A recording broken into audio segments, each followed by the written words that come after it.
Hi, this is Kelly Matthews, and with me I have Sharifa Stevens. Thank you for joining us on this Beyond Ordinary Women video.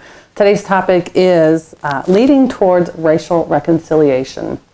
Sharifa is a writer with a local ministry, and you can learn more about her on the bio that we have on our website. So we're going to jump right into this, and this topic on this video, which is just one of three, is called white privilege. What is it, and is it a problem? So I'll start. Please. Yes. It's your privilege. Well, and I've learned so much through the research that I've done to prepare for this. White privilege, we tend to get defensive about it sometimes, especially if we love people of color and we have friends and we think, does this make me a racist? But really, it is the innate sense of our society being built around white people advantage, because it was founded by Europeans and men, and so that kind of society is just set up to advantage folks of the same color and background. Mm-hmm. Not a bad thing until people of different backgrounds come in and join and realize that they are therefore disadvantaged in certain ways. Mm-hmm. So this is the reality that we live with in America today, and we've seen so many issues come up this year in particular, that have really brought it out, I think. So we thought we'd address that today. And what are some things as people in leadership, women who are leading other women, how do we help the white women come to grips with this and understand it and acknowledge it?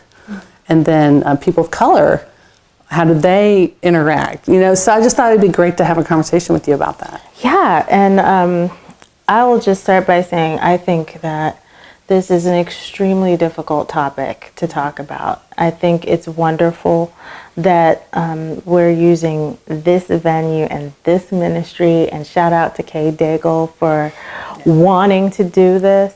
I think it's difficult but necessary. Yeah.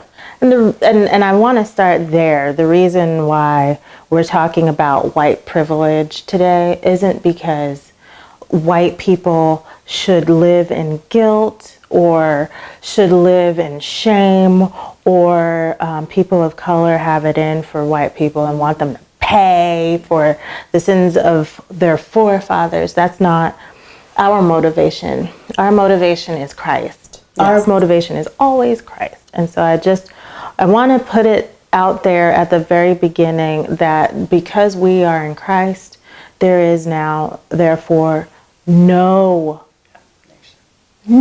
condemnation, right? So this is not a conversation about condemnation. And I'm looking at the camera because somebody is listening, and I want you to know this is not about condemnation. This is about reconciliation. So we're talking about this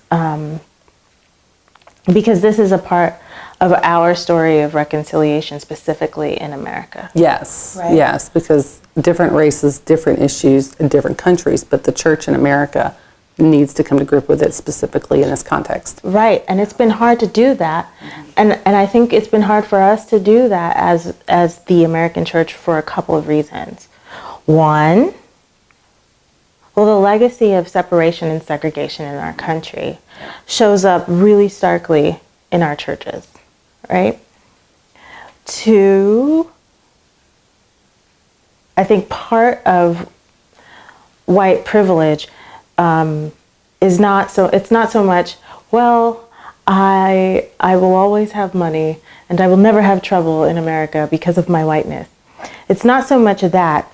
Part of what white privilege is the luxury of opting out of conversations like this. Yes, because if it doesn't affect us, we don't have to address it. Right. And so now you just recently gave me an illustration. I would love for you to share on this, okay? Okay. This green screen idea. Tell me about this. So my husband, who's white, had this illustration for privilege in general, but I think it applies specifically to white privilege in the American context. He says, I'm white, I'm in my mid-30s, I'm a man, I'm heterosexual. The country's my oyster, basically. And the systems that exist in America exist to to benefit me because they were made for people and by people who look like me. So if the systems in America are like a green screen, I'm like the guy who's wearing green. And when you wear green in front of a green screen, you don't see anything. Yeah, you disappear. You blend right in, right? So he's like, I'm blending right in. And so I don't need to be aware of the green screen in front of me. I just live my life. Now, if you deviate from any of these, being heterosexual, being male, being white, being Christian, then you start to feel the ways that you stand out from the system. But not only do you stand out, but you realize there are ways where the system is not made to benefit you. Yeah, so you're much more aware of it. Yeah. So let me bring it into some like an actual example.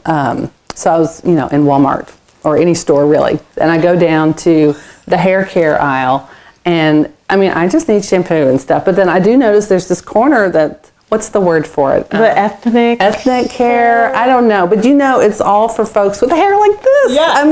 And it's different, but there's just a very small corner, and there are more people in the world who have hair like you than maybe you see proportionally on this aisle. And I have only recently, as I've been studying this issue, really become aware of stuff like that. But that's just a minor example. Right. It's a minor example, but it's an everyday reminder, right?